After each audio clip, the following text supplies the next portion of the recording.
How to change team name on Fantasy Premier League. It's pretty simple and a quick process, so without any further delay, let's jump right into the video. Start by moving into any of the web browser and then move into the official site of Fantasy Premier League. Enter your login credentials and make sure that you are logged into a specific account. Once you have been logged in, head over to Pick Team at the top.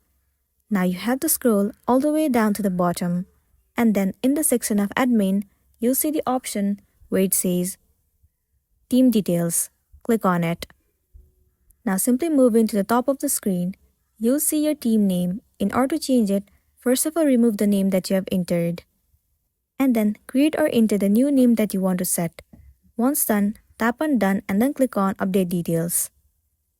And there you can see that the name of the team has been changed successfully. So that's the wrap for this video. If this video helped you, give it a like and check out our next tutorial. Thank you.